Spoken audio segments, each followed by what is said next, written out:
Hello and welcome back to my channel. Today I am going to talk about more of the books that I DNF'd in 2023. So once again, welcome or welcome back. I am so glad you decided to click on this video. Like I said, today I'm going to talk about more of the books that I DNF'd in 2023. If you're interested in the first part of this video, I will link it up above. I will also link it down in the description box. So starting off, I will say this list combined with my other one, I don't think they're all inclusive.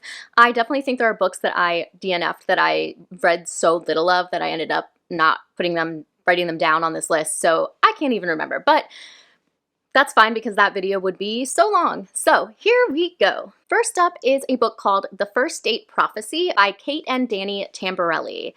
This I DNF'd at 46%, so I was almost halfway done. This is about a rom-com writer and a former child star who meet on an app, and on their first date they go to a psychic who kind of tells them that things, like there's going to be some good stuff, but like it's going to end really badly.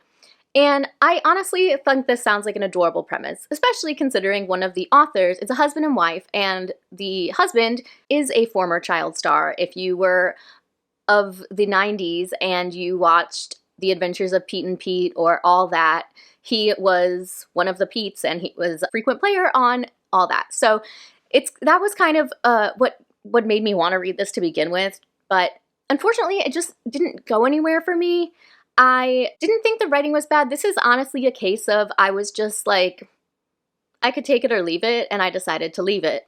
So overall, it's like not necessarily a book that I would say is bad. It's just, it wasn't doing anything for me that I felt like I needed to keep reading or like my life would be changed by reading it. And that's just kind of what made me want to put it down. But it's definitely not something that I would tell people to stay away from or discourage from reading. It just wasn't the book for me. The next book I DNF'd was called The Other Year by Rhea Fry.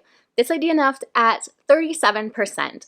This one is kind of similar to The First Date Prophecy, where there wasn't like something that was necessarily struck me as this isn't it, but this is about a woman who is on this 2-week vacation with her daughter. She's having a great time, and then her daughter drowns. So at that point, we kind of split into 2 timelines. So in one timeline, the daughter drowns, and in the other timeline, she doesn't. And so it kind of goes back and forth. And I enjoyed the concept for sure, but it started to get to a point where in the like She Lives timeline, the main character was starting to like have a relationship with her best friend. And I feel like, I can't recall exactly why, but I did not like this relationship.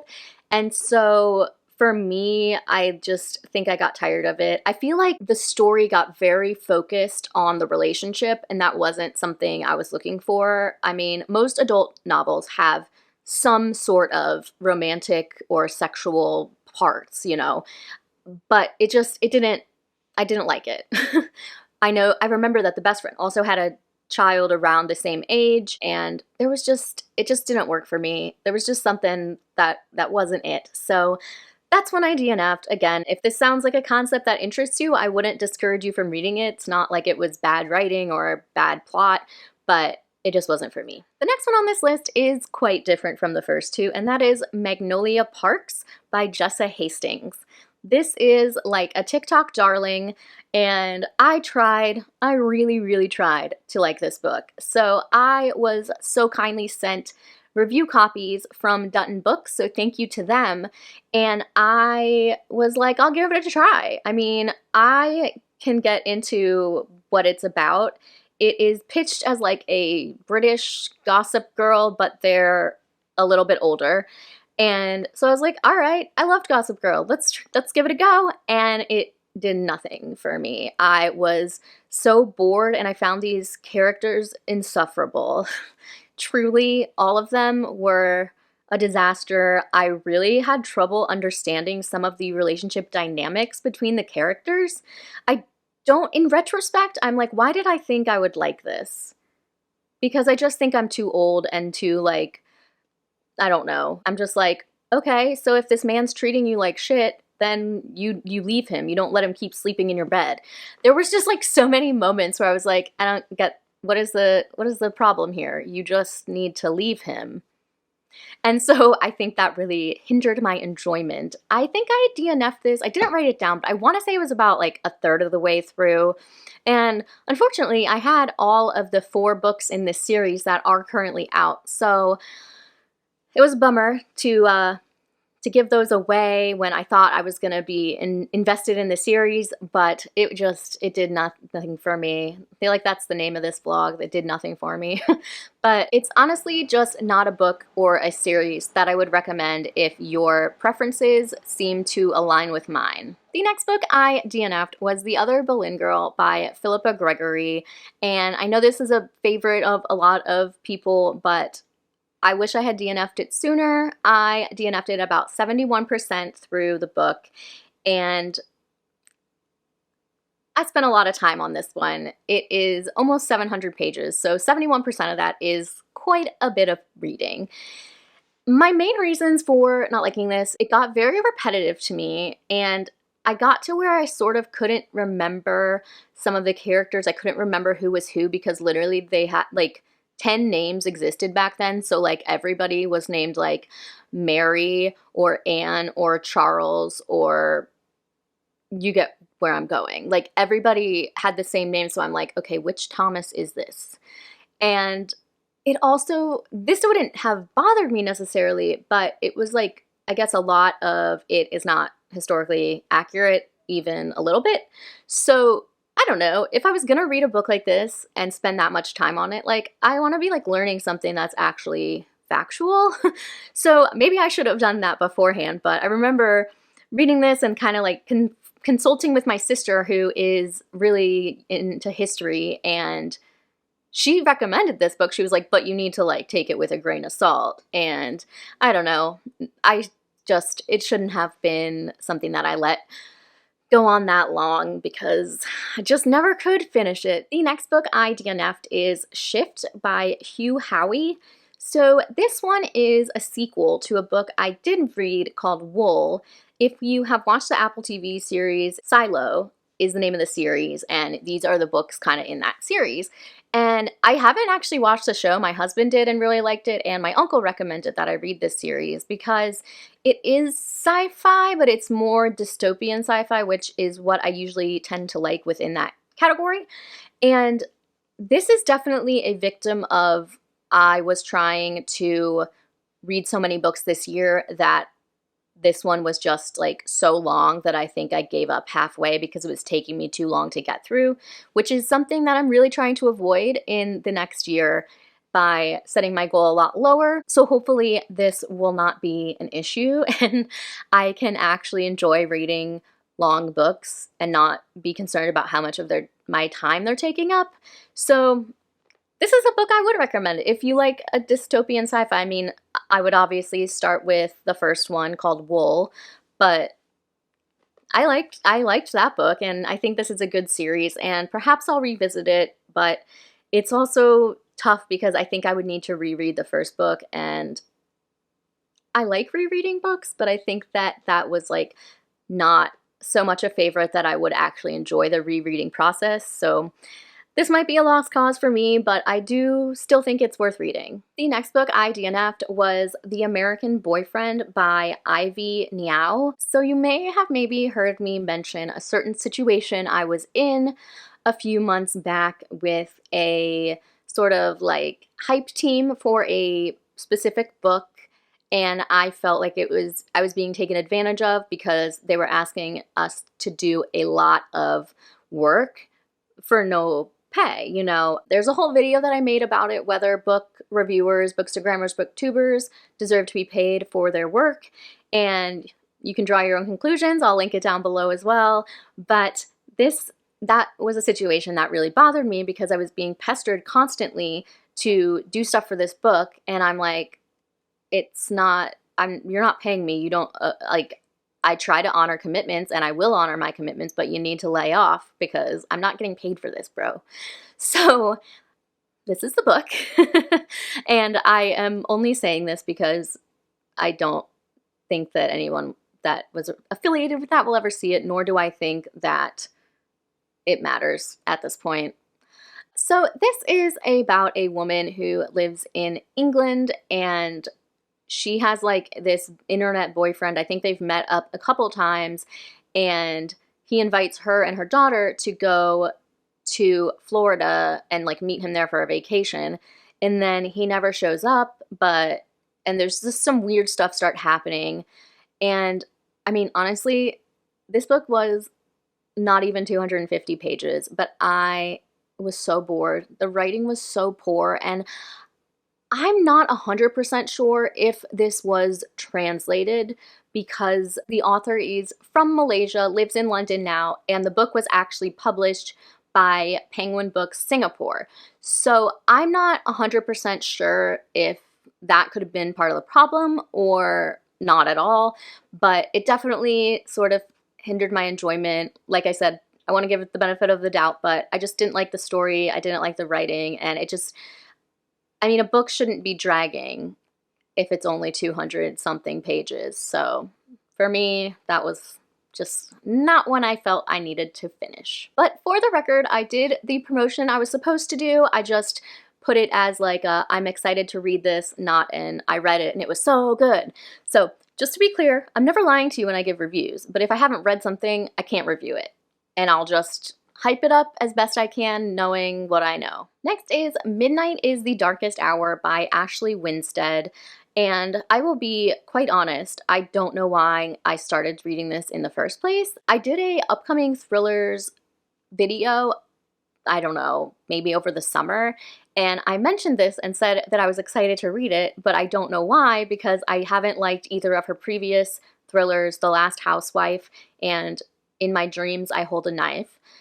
And this one just, again, didn't like it. I DNF'd this pretty early on. I want to say it was that less than a third of the way through, but it was just not good. Like, the story was confusing, and I just didn't like it. And honestly, it seems like that's been a pretty popular opinion. I know a lot of people just live and die for her thrillers, but this, even a lot of them were not into this. So it's nice to know it's not just me, but I definitely don't recommend this one. It has a lot of trigger warnings that need to be addressed. Just side note, PSA, if you don't know where to look for those, there's a website called doesthedogdie.com that is so helpful in, you can look up any book or movie or TV show or anything, and it will give you a list of things that could be triggering before you want to watch that or read it.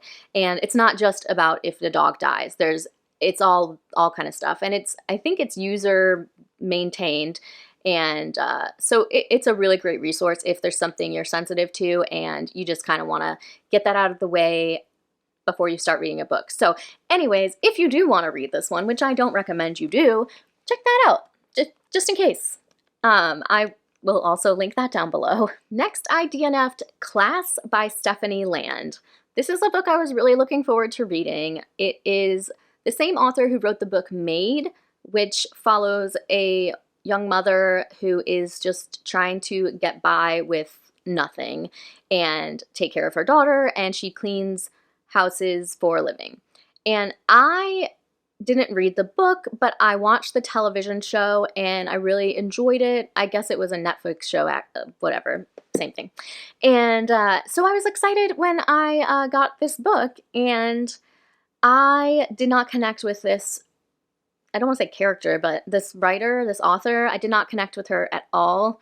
Her story was interesting to me. She is trying to get a degree in this book. She's going back to school and she is trying to work so she can support herself and her child while also getting through her, I think it's our master's in like writing, something to do with English, whatever. And so I don't want this to sound at all like I am shaming her for her choices, but there were so many times when she was talking about how, like, she didn't know what they were going to eat for dinner because, like, literally they had no food, and she didn't get her, like, welfare check for a little bit and this, but then on the next page, she was like joining a rock climbing gym and going out for drinks. And I just want to be 100% clear. I am definitely in the camp of like, even if you're poor, you deserve to do things you like and have fun sometimes. I would never like shame a person that's like homeless for having an iPhone, because you know what? Like, we all have something that it's just stupid, you know? Like, you can be multifaceted and you can be struggling and still say, you know what? I deserve a beer tonight. I'm going to go out and get a cheap drink. But it was constant. It felt like every other day she was just dumping her kid off with someone and going off to have drinks, and she had a lot of casual sex, which I felt like is, you do you, but like when you have a small child in the house, that's not maybe the best plan. So she just started to come off really selfish and kind of more concerned with her than her daughter. And I am glad she was able to do what she needed to do and get her master's degree, and that's great. I mean, I assume she did. I didn't finish the book, clearly. But I was starting to dislike her as a character, as a person, and I actually went over to Goodreads and looked up reviews when I was like considering DNFing, because I was like, am I being too critical? Am I being like, I don't know, elitist that like poor people can't have fun? And no, the overall consensus was that I wasn't being that way. It was pretty blatant that she was doing too much. Like, doing too much. She spent like no time with her kid. Literally, like, anyone who was available to take care of her kid was taking care of her kid. She'd have a roommate and she'd be like, barely know this person, and be like, hey, part of your rent though is to babysit my kid. And I don't know. It just, it didn't set well with me, and I just didn't like it. And the last book on this list is one that I am very disappointed about, and additionally very surprised about, and that is Liss Story by Stephen King. If you were following some of my earlier vlogs, this was on my backlist blitz readathon list of books that I wanted to get through, and unfortunately I only got about half, maybe a little over halfway through this before I realized I just didn't think it was the right book for me, which, again, this is really surprising to me, because in addition to being a big Stephen King fan myself, this is frequently called Stephen King's favorite book of his that he's written. And I really thought I would like it, but I just found it to be slow. I also was like kind of confused at certain points because the timelines jump around a lot. I couldn't follow it. I don't know. I will say I was on vacation when I was reading this, and you know, sometimes vacation brain, maybe I wasn't focusing as well as I could have been, but at the same time, maybe I was focusing more because I was on vacation and didn't have any like responsibilities at the time. But nevertheless, this was just a book that I found myself not enjoying and decided that it would be enough for me and I was okay to DNF it. And I think this is the first ever Stephen King book that I have DNF'd. There have been a couple where I'm like, man, I wish I had DNF'd that. But this is the first one that I actually did, and I have to say, I think it was the right choice. So those are more of the books that I DNF'd in 2023. Again, this list combined with the other one, not all inclusive, but definitely a good bit of them, and a lot of them were pretty popular. So if you have similar reading tastes to me, maybe these are books you might want to avoid in the future. But as always, I am a big proponent of the DNF, and if a book is just not doing it for you, do not waste your time finishing it. There is literally nothing to be ashamed of. There is no reason to finish a book if you're not having fun, because that's what reading's for. It's for fun, unless it's for school or something, and then I guess you might want to finish it if you like we'll have a test on it. But anyways, that's not what we're talking about. So this is officially my last video for 2023. I have had such a great year on YouTube, and I just hope for even more of the same and better in 2024. I already have some really cool and fun videos planned for January, so I hope you will look forward to watching them just as much as I'm looking forward to planning and filming them. If you like this video, give it a thumbs up. If you aren't subscribed, please do. And I will see you in the next one in 2024. Bye!